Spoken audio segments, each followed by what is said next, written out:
Olá!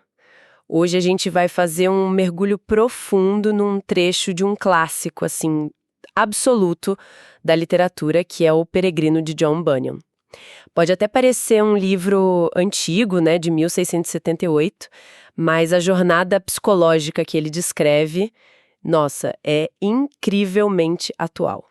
A nossa missão aqui é acompanhar o protagonista, que se chama Cristão, na parte talvez mais famosa e angustiante da jornada dele, a travessia pelo Vale da Sombra da Morte. A fonte que a gente tem é um capítulo que é quase um manual sobre como enfrentar o medo, a dúvida e aquela sensação de estar completamente perdido no escuro. E o mais interessante, eu acho, é que não se trata apenas de monstros e perigos físicos, né? A grande batalha, como a gente vai ver, acontece dentro da mente do protagonista. É quase uma aula de psicologia escrita séculos antes da psicologia moderna existir, assim como a gente conhece. Exato. Então vamos começar pelo começo. O que torna esse vale tão assustador antes mesmo do cristão, bom, antes dele colocar o pé lá dentro? Porque o primeiro desafio não é uma criatura, é uma conversa. Logo na entrada do vale, o cristão dá de cara com dois homens, e eles estão correndo na direção oposta, em pânico total. O texto diz que eles trazem um relato terrível do que viram lá na frente. Uhum. Eles descrevem o lugar como escuro como breu, cheio de diabretes, sátiros e dragões do abismo. Falam de barulhos constantes, tipo uivos e berros, como de gente em sofrimento, sabe? Tudo debaixo de umas nuvens de confusão. É a personificação do caos, né? E do ponto de vista deles, eles não estão mentindo. Eles viveram aquele terror e a conclusão lógica é vira e volta. O primeiro obstáculo que o cristão enfrenta é o medo de segunda mão. É o testemunho aterrorizado de outra pessoa. Exato. E isso é muito moderno, se a gente parar para pensar. Quantas vezes a gente desiste de algo porque ouviu uma história de terror de quem tentou e não conseguiu? É tipo um review negativo levado ao extremo. E o que me impressiona é a resposta do cristão. Ele ouve tudo isso, o pânico é palpável, mas ele simplesmente diz: é este o meu caminho rumo ao refúgio almejado. Ele não nega o perigo, ele não diz que os homens estão errados, mas ele se apega ao objetivo. E isso exige uma convicção, nossa, tremenda. Exatamente. A decisão dele define o tom de toda a aprovação. Ele escolhe ser guiado pelo propósito, não pelo medo dos outros. É o primeiro filtro. Antes de enfrentar os monstros do vale, ele precisa vencer o monstro do desânimo que vem de fora. E ele entra com a espada na mão, claro, porque ele espera ser atacado a qualquer momento. E a descrição do lugar é claustrofóbica, o caminho é extremamente estreito, à direita um fosso muito profundo, que é a alegoria de ser onde os cegos conduzem os cegos para a destruição. Ou seja, o abismo do dogma, de seguir cegamente uma liderança ou uma ideia que, no fim, leva ao desastre. Isso, e à esquerda, um pântano extremamente perigoso. O autor até menciona que o grande rei Davi, uma figura de força, de fé, uma vez caiu nesse pântano. Nossa, E para piorar tudo, a escuridão é total. Ele não vê onde pisa. Se tenta desviar do fosso, quase cai no pântano. Se tenta fugir do pântano, o fosso tá ali. Ele avança, como diz o texto, suspirando amargamente. essa imagem do caminho estreito é muito poderosa, porque não é sobre escolher entre um bem e um mal óbvios, sabe? É sobre navegar entre dois tipos de fracasso que parecem opostos, mas são igualmente destrutivos. É uma metáfora fantástica para a tomada de decisões na vida. Como assim? Me dá um exemplo mais prático. Olha, pensa no mundo profissional, por exemplo.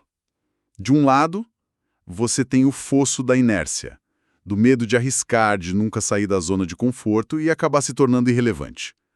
Do outro lado, você tem o pântano da imprudência, de pular em projetos sem pensar, de agir por impulso e se afogar em dívidas ou em promessas que não pode cumprir. Faz todo sentido.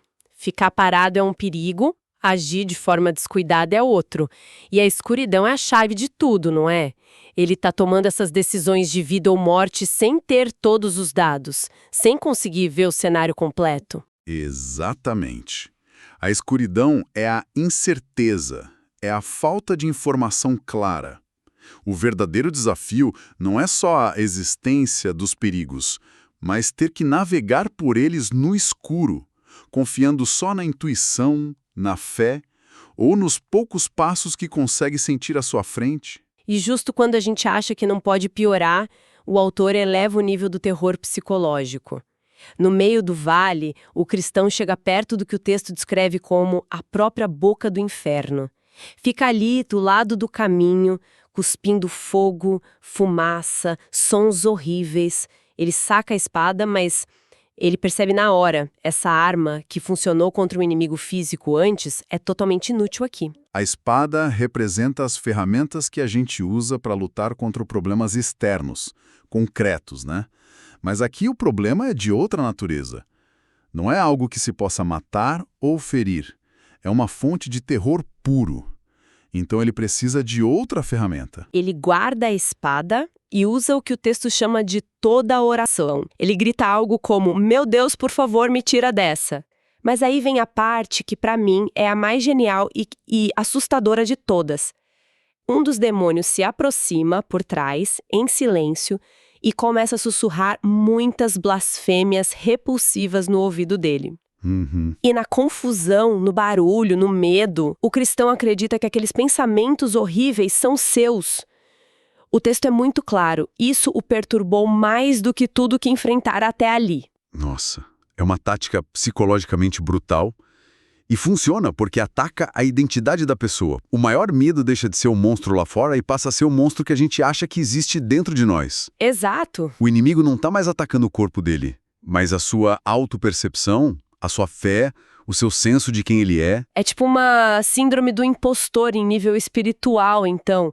A ideia de que, no fundo, você é uma fraude. Exatamente. É a arma do engano. O inimigo planta uma ideia na sua cabeça e te convence de que ela é sua. Você não acredita de verdade nisso. Você está fazendo tudo errado. Esses pensamentos provam que você não é bom.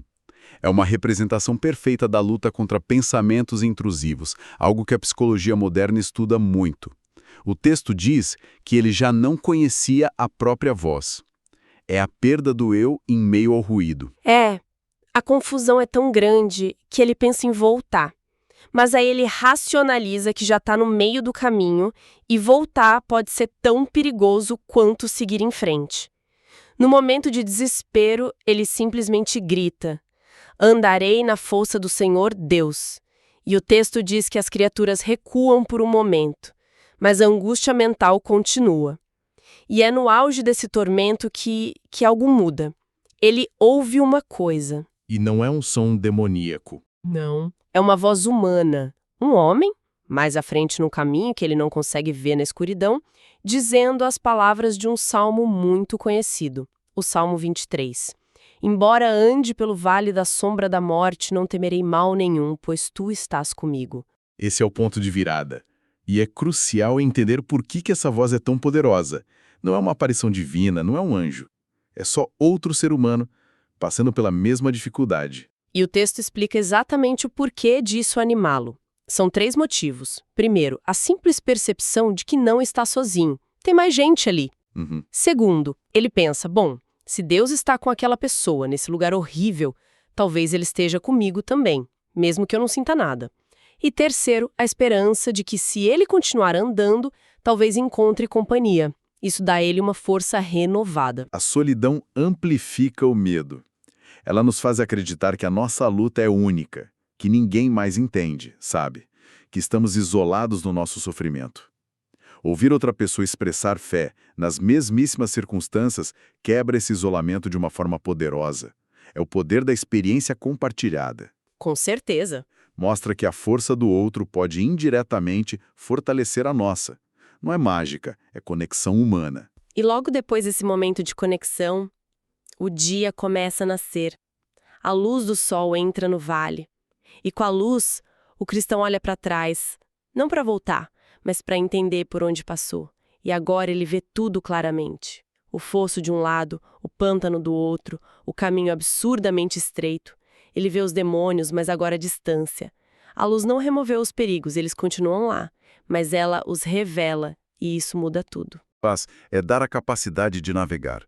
Ela transforma o terror do desconhecido no desafio do conhecido. Boa. Os perigos, quando vistos, se tornam menos assustadores.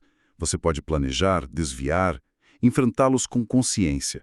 A escuridão era o que dava a eles o poder de paralisar. E essa luz chega na hora certa, porque o texto diz que a segunda metade do vale é, objetivamente, muito mais perigosa. O caminho agora está cheio de ciladas, armadilhas, laços e redes. Se ainda estivesse escuro, ele certamente teria morrido. Mas com a luz do dia, ele consegue ver cada armadilha e desviar, e chega em segurança ao fim do vale. O que mostra uma progressão interessante, né? Na primeira metade, o desafio era principalmente psicológico e espiritual, travado na escuridão.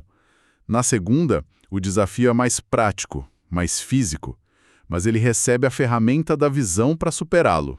E no finalzinho do caminho, ele vê uma cena bem macabra. Ossos, cinzas, corpos de outros peregrinos que não conseguiram atravessar. E ali perto, uma caverna onde no passado moravam 2 gigantes, chamados Papa e Pagão. Eram eles os responsáveis por aquelas mortes todas. Os nomes, claro, não são nada sutis. Bunyan está fazendo uma crítica bem direta a sistemas que ele via como opressores, né? Sim, é uma alegoria bem direta. Mas o que acontece quando o cristão passa por eles é quase cômico. Ele passa sem grande problema. Acontece que o gigante pagão já estava morto há muito tempo e o Papa, embora vivo, estava velho, doente, rígido em suas juntas. Caramba! Ele só consegue ficar sentado na boca da caverna, roendo as unhas de raiva e gritando ameaças vazias para os peregrinos que passam. Ele grita, não vão se emendar, não enquanto mais de vocês não forem queimados vivos. Mas ele não tem mais força nem para se levantar. Essa imagem dos gigantes decrépitos é fantástica.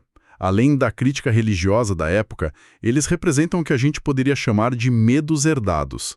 São aquelas ameaças que assustavam as gerações passadas, que já foram tiranos poderosos, mas que hoje perderam sua força real. São os monstros dos nossos pais ou avós, que pra gente já não parecem tão assustadores. Exatamente. Pense em tabus sociais, dogmas políticos ou medos econômicos que eram paralisantes há 50, 100 anos. Hoje, eles ainda podem fazer barulho, ainda gritam da caverna, mas já não têm o mesmo poder de destruir quem passa pelo caminho. Que ótima análise! A jornada do cristão mostra essa progressão. Ele primeiro enfrenta seus medos internos e imediatos, na escuridão. E depois, já na luz, ele confronta os resquícios desses perigos históricos, que agora são mais uma sombra do que uma ameaça de verdade. E assim ele finalmente sai do vale. E a primeira coisa que ele faz é celebrar. Cantar um salmo de agradecimento por ter sido salvo das trevas, dos sussurros, do inferno e de todas as armadilhas. A travessia terminou. Então, o que tudo isso significa para nós hoje? Essa jornada pelo Vale da Sombra da Morte é uma alegoria atemporal sobre como a gente lida com os períodos mais sombrios da vida. Ela nos mostra que o medo alimentado pelos outros pode ser um obstáculo paralisante. Que as batalhas mais brutais são as internas, travadas na nossa mente. E que a luz, seja a luz da clareza, da comunidade, da esperança ou da fé, não remove os perigos, mas nos dá a ferramenta essencial para navegar por eles: a visão. Para mim, a lição mais forte é a da voz na escuridão.